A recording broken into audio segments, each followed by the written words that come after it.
जो बातें गुरुजी ने मेरे बेटे को सपने में वो दिखते थे और बताते थे, कुछ बातें ऐसे ऐसा है, हम पूरी कागज़ पे लिख लेते थे। उन बातों को लिखने के बाद में जब हमारा पर्चा बना तो वही जो पर्चे पे जो बातें सपने में गुरुजी ने 2 साल पहले इसको बताई थी, सेम वही बातें हमारे पर्चे में गुरुजी ने लिखी। हमें डाउट हुआ कि कहीं सच में ऐसी बात तो नहीं है हमारे घर में जो भी था, लेकिन वो एकदम सत्य निकली। वो ऐसे ऐसे राज बताए हमको, मैं तो भूल नहीं सकती। ऐसा धाम है ये, ज़िंदगी में मैंने नहीं देखा ऐसा धाम।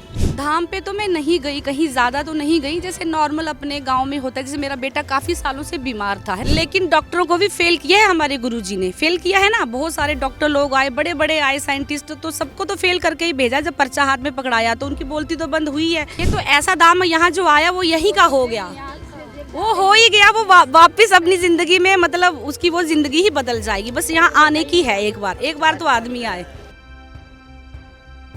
मैम क्या नाम है आपका? सुमन लता, कहाँ से? जम्मू कश्मीर से। बागेश्वर धाम से जुड़ने की आपकी जर्नी कैसे स्टार्ट हुई? फर्स्ट टाइम आप कैसे आए, क्या हुआ मतलब? ठीक है, पहले तो जय सीताराम सबको, जय बागेश्वर धाम की। हमने तो उनको मोबाइल पे ही सबसे पहले देखा था, और घर में ही देखते देखते ही इतनी कृपा बरसने लगी कि हमारा एकदम माइंड चेंज हो गया। जैसे हम लोग कभी कहीं कहीं जगह पे जाते थे, कहीं से कोई यंत्र घर में रखा है कि कुछ प्रॉब्लम है, जैसे गुरुजी का हम देखते रहे, देखते देखते 6 महीने के अंदर हमारे घर में जो भी कुछ एक्स्ट्रा धागा जो कुछ भी रखा, हमने वो टोटली विसर्जन कर दिए। बिल्कुल माइंड ऐसा हो गया कि इतनी बड़ी शक्ति हनुमान जी के आगे ये चीज़ें कुछ नहीं चलती। उस दिन से आज तक ऐसा कुछ हमारे घर में एक्स्ट्रा कुछ आया नहीं, सिर्फ एक माता रानी की जोत, एक अपने बालाजी का जो है। और फिर मतलब वो सपने में दर्शन देने लगे। बालाजी ने जो सपने में हमको बताया था, हमें डाउट हुआ कि कहीं सच में ऐसी बात तो नहीं है हमारे घर में जो भी था, लेकिन वो एकदम सत्य निकली। फिर आते रहे, कृपा बरसती रही। फिर हमारी अर्जी लगी, जो बातें गुरुजी ने मेरे बेटे को सपने में वो दिखते थे और बताते थे, कुछ बातें ऐसे ऐसा है, हम पूरी कागज़ पे लिख लेते थे। उन बातों को लिखने के बाद में जब हमारा पर्चा बना तो वही जो पर्चे पे जो बातें सपने में गुरुजी ने 2 साल पहले इसको बताई थी, सेम वही बातें हमारे पर्चे में गुरुजी ने लिखी, एकदम सत्य हुई। और फिर हमने गुरुजी से गुरु दीक्षा ली, जैसे गुरु धारण किए, तो हमारे उस दिन से, जैसे आज गुरु दीक्षा ली, सिर पे हाथ रखा, दूसरा दिन हम वृंदावन। उससे पहले 40 साल की एज है, हम कभी भी लाइफ में कभी कोई तीर्थ यात्रा नहीं की है, लेकिन जैसे गुरुजी ने दीक्षा, वो गुरु मंत्र दिया, उसके दूसरे दिन से वृंदावन, फिर उज्जैन महाकाल, फिर काशी विश्वनाथ, फिर मतलब अयोध्या धाम, फिर कलकत्ता माता रानी के, फिर अपना ज्वाला जी, चिंतपूर्णी, महाकुंभ का स्नान। मतलब हर एक महीने दूसरे में हमारा कोई ना कोई तीर्थ यात्रा, एकदम पता ही नहीं होता कहाँ से कहाँ हमें ये बागेश्वर धाम प्रभु हमें ले जा रहे हैं। और बाकी तो आपको पता है कि सबसे बड़ा मैं आपको बताऊं, कुछ नेगेटिविटी का था, हमें मालूम नहीं था। हमें सपने में बालाजी ने जो बताया था, और गुरुजी सपने में खुद आके मेरे बेटे से 1-1 घंटा बात करते, खेलते, बताते, एक एक बात पूरी सत्य। ऐसे ऐसे मतलब हमारे घर में जो पुराने कुछ गहरे दबे राज थे, जो हमें कभी सोचा नहीं था, वो गुरुजी ने सपने में बताए, और एकदम पूरे राइट वही के वही निकले। इतनी उनकी कृपा है। और अभी तो हमें तो बड़ी खुशी है, बड़ा मतलब बहुत सुकून है कि हमें इतने बड़े संत महात्मा गुरुजी हमें मिले हैं गुरु रूप में। और बागेश्वर धाम प्रभु बालाजी की इतनी कृपा बरस रही, क्या बताएं। पहले आप और कहीं किसी धाम में गए हैं या फर्स्ट टाइम में ही जुड़े हैं? धाम पे तो मैं नहीं गई, कहीं ज़्यादा तो नहीं गई, जैसे नॉर्मल अपने गांव में होता है। जैसे मेरा बेटा काफ़ी सालों से बीमार था, है ना, 12-13 साल से बीमार था। एक माता रानी के वाले ना, वाला बेटा 12-13 साल से बीमार था, और एक हम माँ काली के दरबार से जुड़े थे, वहीं से कृपा शुरू हुई, और उनकी ही कृपा से हम बागेश्वर धाम पहुँचे। और जैसे बागेश्वर धाम जुड़ने के बाद हमने एक व्रत किए थे हनुमान जी के, ऐसे कि ऐसी दिक्कत है बहुत सालों से, ठीक क्यों नहीं हो रहा।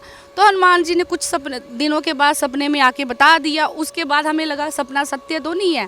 फिर वो जो गुरुजी सपने में आते थे, बातें मेरे बेटे को बताते थे, हम लिख लेते थे कागज़ पे, एक एक बात सत्य हुई। और आज के टाइम में हर एक मतलब जो हमारे परिवार से जुड़ी दिक्कत है, हर एक समस्या का गुरुजी सपने में आके एक एक पूरा उजागर हमें बता के जाते हैं, एकदम सत्य है वो सारी बातें।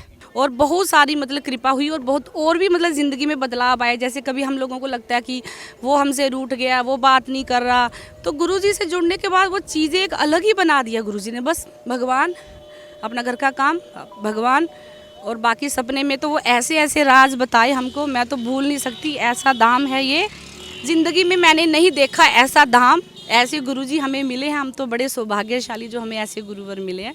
मतलब जब स्टार्टिंग में आपको बिलीव था, या मतलब फिर जब? बिलीव तो मैं बहुत करती थी शुरू से ही, मैं ना संत महात्माओं में बचपन से ही बहुत मानती थी। और बचपन में भी मेरे एक गुरुजी थे, वो भी संत महात्मा थे, शायद उनकी ही कृपा से मुझे ये बागेश्वर धाम गुरुजी मिले। और गुरुजी से जुड़ने के बाद तो आपको पता है, जब गुरु बहुत अच्छे मतलब ज़िंदगी में आते हैं तो वो पूरी ज़िंदगी की दिशा और दशा ही बदल देते हैं। हमारी तो बदल दी, और लाखों की हमारी क्या सब लोग हैं, सबके ऊपर ही कृपा बरस रही है। और कृपा भी ऐसी है कि आप सोचोगे कि ऐसा हो नहीं सकता, और ये धाम है जो बालाजी ने करके दिखाया। तो जैसे अब ये बेटे हैं आपकी, इनकी तबीयत ख़राब रहती थी, तो जैसे लोग देखते थे कि जैसे जिसने देखा कि बहुत ज़्यादा तबीयत ख़राब थी और अब नहीं है, तो वो लोग इसको मिरेकल मानते, क्या कहते हैं कि कैसे? अब देखिए, अब मैं ज़्यादा मतलब किसी के लोगों के घर में ज़्यादा तो मेरा आना जाना अपने ही जैसे घर का परिवार होता है, तो वो लोग देखते तो हैं। जैसे हमारे पैसे डॉक्टरों के बहुत ज़्यादा लगते थे, बहुत ज़्यादा, तो आज वो पैसे हमारे डॉक्टरों के बचा के हम अपने तीर्थ यात्रा पे चले जाते हैं गुरुजी की कृपा से। हमारी तो तीर्थ यात्रा ऐसे मतलब गुरुजी ने जैसे हवा में उड़ा के ले जाते हैं, हमें पता ही नहीं होता हम कहाँ से कहाँ ले जाते हैं वो। हमने तो गुरुजी ने जब गुरु दीक्षा दी थी ना, जो सिर पे हाथ रखा था, वो दिन था मेरा, हमारी पूरी दिशा ही बदल दी। मैं तो हनुमान जी को तो प्रणाम करूंगी, लेकिन जो हमारे गुरुदेव भगवान है ना, तो बोलते हैं ना कि भगवान तो आपको खुद तो नहीं बोलेंगे ना आके, भगवान भी तो संत रूप में ही आते हैं। तो गुरुजी ही, मैं तो उनको प्रत्यक्ष बालाजी का स्वरूप, मैं तो गुरुजी को ही मानती हूँ कि गुरुजी अगर नहीं होते तो शायद हमें कुछ भी नहीं मिलता। जैसे मैम कुछ लोग आते हैं, 1-2 बार 4 बार आए, उनका काम नहीं बना बाय द वे, तो वो आके बुराइयां शुरू कर देते हैं, शिकायतें लगाना शुरू कर देते हैं। तो ऐसे लोगों को क्या एडवाइस करेंगे? क्योंकि आप बोल रहे हो, आप क्लेम कर रहे हो कि आपकी चीज़ें ठीक हुई हैं, बेहतर हुई हैं, तो मतलब उनका भी बेहतर हो, या फिर जो नहीं हुआ है तो आपको इसका कारण एक तो ये है, एक तो ज़्यादातर जो गुरुजी बताते हैं नेगेटिविटी तो 100% होती है। जहाँ पे शक्तियाँ होती हैं, अच्छी तो बुरी भी होंगी, और उनके लिए आपको पता करना, इस चीज़ को डॉक्टर नहीं बोलते हैं, डॉक्टर, लेकिन डॉक्टरों को भी फेल किया है हमारे गुरुजी ने, फेल किया है ना। बहुत सारे डॉक्टर लोग आए, बड़े बड़े आए साइंटिस्ट, तो सबको तो फेल करके ही भेजा। जब पर्चा हाथ में पकड़ाया तो उनकी बोलती तो बंद हुई है, ये तो सत्य है। रही बात कि अगर बहुत लोगों को आराम नहीं लग रहा, उसका कारण है कभी कभी किसी घर में नेगेटिविटी होती है, तो वो यहाँ आने के बाद क्या है, जैसे यहाँ पे आते हैं तो बालाजी की शक्तियों से वो अटैक होता है, आपस में दोनों का टकराव होता है। तो शक्तियाँ जब टकराती हैं तो थोड़ा सा ज़िंदगी में उथल पुथल होगा। तो हमें लगता है उस टाइम कि हमारे साथ तो खराब हो रहा है, ऐसा है, कभी मेरे मन में भी थोड़ा आया होगा।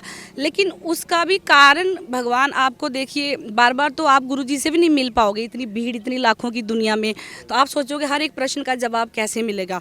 तो आप उनका जाप ध्यान भजन कर रहे हो तो भगवान सपने में, गुरुदेव भगवान बहुत सारी बातें सपने में, सन्यासी बाबा आके बता देते हैं, और एकदम सत्य होती है। हमें तो आज तक जो उन्होंने बताया तो एकदम सत्य हुई, और पूरा करके ही दिखाया। एक एक बात मैं तो बता रही हूँ, मैंने ऐसा धाम जिंदगी में नहीं देखा अपनी ज़िंदगी में। अभी एक खबर वायरल हो रही है कि प्रियंका चोपड़ा, जो हॉलीवुड बॉलीवुड में मतलब बहुत ज़्यादा उनका नाम है, वो बोलती हैं कि मैं एक नज़र बट्टू और एक जो हनुमान चालीसा अपने बैग में रखती हूँ। तो मतलब आप अब चेंज हो रहा है, मतलब आप देख रहे हैं जब से इनकी कथाएं बिल्कुल पूरा भारत, छोटे से लेकर बड़ा आदमी, जी हाँ, पूरा, जी जी बिल्कुल सनातनी, और मतलब हर एक युवा हमारे देश में जो यंग लड़के हैं, जो कुछ नशे में पड़ गए हैं, कुछ कहीं कैसे, तो गुरुजी की इनसे जुड़ के, इनकी कथाएं सुन के, बालाजी से जो बागेश्वर धाम है, तो छोटे छोटे लड़के मैंने देखा, छोटे से बड़े बुजुर्ग तक बैठ के हनुमान चालीसा पढ़ रहे हैं, हवन कर रहे हैं, माथे पे तिलक, एक सनातनी होने का उनको याद रहा, गुरुजी याद दिला रहे कि हम सनातनी हैं, हिंदू हैं, अपने धर्म को देखो। तो ये सब गुरुजी एक संत महात्मा ही तो बता सकते हैं ना, ऐसे खुद से तो किसी को पता नहीं चलेगा। और अगर कोई तकलीफ़ आती भी है ज़िंदगी में तो हमें भी बहुत मिली, लेकिन मैंने यहाँ आके समझ लिया इस बात को कि वो भी कुछ कारण होता है कि उस चीज़ को हटाने के लिए पहले ऊपर लाया जाता है, फिर उसको काटने के लिए थोड़ी सी उथल पुथल ज़िंदगी में आती, लेकिन लास्ट में गारंटी है, कोई लिख के मेरे से ले ले कि यहाँ से जुड़ने के बाद आदमी नुकसान नहीं खा सकता कभी भी। अच्छा, जैसे जब से आपने गुरु दीक्षा ली तो क्या क्या मतलब प्रिकॉशंस लेने पड़ते हैं, क्या क्या सावधानियाँ, एहतियात बरतनी? कोई बहुत बड़ी तो सावधानी नहीं है, बस एक तो यहाँ का जो नियम है, लहसुन प्याज मांस मदिरा, तो जो लोग नहीं खाते हैं, दूसरा उनके लिए तो बस लहसुन प्याज ही छोड़ना है ना। और जब आदमी यहाँ से जुड़ने के बाद छोड़ता है तो मुझे तो ऐसे लगता है कि फिर तो उसकी तरफ देखने का मन ही नहीं होता है, बस इतने से नियम है, छूट ही जाता है, बालाजी की वो शक्ति है। और दूसरा तो कोई बड़ा नियम कुछ नहीं है, बस राम राम का जाप करना है, बालाजी को अपना मान के, यही मेरे सब है। गुरुदेव भगवान की जो वाणी है, प्रवचनों पे जो गुरुजी बताते हैं आप इस राह पे चलो, बस उन्हीं चीज़ों को अमल करना है, अपनी ज़िंदगी में उतारना है, बस कोई बड़ी बात नहीं है। कुछ लोग ये कहते हैं कि जो ज़्यादा भगवान की पूजा करता है उसी को दुख मिलते हैं, बाकी जो पूजा नहीं करता है, बड़ी बड़ी गाड़ियों में घूमता है, गलत काम भी करे लेकिन उसका सब कुछ ठीक ठाक ऐसा है, ऐसा इसलिए हो रहा है क्योंकि ऐसा गुरुजी मतलब गुरुजी की वाणी से हमने सुना, संतों की वाणी से, है ना। उसमें ये कारण है, जैसे हमारी भक्ति पूजा बढ़ती है तो हमारे जो क्या होता है पाप होते हैं वो जल्दी जल्दी कटना शुरू हो जाते हैं, है ना। जल्दी जल्दी से बड़ी स्पीड में करते हैं और हमें तकलीफ आने लगती है और हमें लगता है कि अरे ये हमारे साथ ऐसा हो रहा है, ऐसा हो रहा है। पर कुछ टाइम तक जितना भजन भक्ति आपका बढ़ेगा, तपस्या बढ़ेगी, देखो आपको बड़ी शक्ति पानी है तो बड़ी तकलीफ भी झेलनी पड़ेगी आपको, डायरेक्ट आप ऊपर नहीं पहुंचोगे। कुछ भी बड़ा करना है, कुछ भी जिंदगी में आपको बड़ा पाना है तो आपको बड़ी बड़ी हर, देखिए हमारी जो तपस्या हम साधना करें, अगर साधना बहुत प्रबल है, आपकी तपस्या बड़ी कठिन है, प्रबल है, तो आपको उस साइड वाली नेगेटिविटी का भी सामना करना पड़ेगा। लेकिन फिर भी गुरुदेव भगवान की कृपा से, मतलब अपने इष्ट की कृपा से, आप बालाजी की कृपा से उसको तो आप पार कर ही लोगे ना, वो हारेगा तो नहीं ना आदमी। बालाजी से लास्ट सवाल मेरा ये है कि जो अभी भी घर बैठ के इफ एंड बट कर रहे हैं कि जुड़ना चाहिए नहीं जुड़ना चाहिए, राइट गुरु हैं, राइट धर्म है, वो धाम है या नहीं, जुड़े या नहीं, शको शुबा है जिनके मन में, तो उनको लास्ट में वो तो मैं तो एक ही बात बोलूँगी, वो एक बार बस धाम आ जाएं, जब आके वो बालाजी के दर्शन करेंगे ना, और गुरुजी मतलब गुरुदेव भगवान का वो थोड़ा सा कुछ भी प्रवचन सुनेंगे और बालाजी के दर्शन, ये तो ऐसा धाम यहाँ जो आया वो यहीं का हो गया, वो हो ही गया, वो वापस अपनी ज़िंदगी में मतलब उसकी वो ज़िंदगी ही बदल जाएगी। बस यहाँ आने की है, एक बार तो आदमी आए।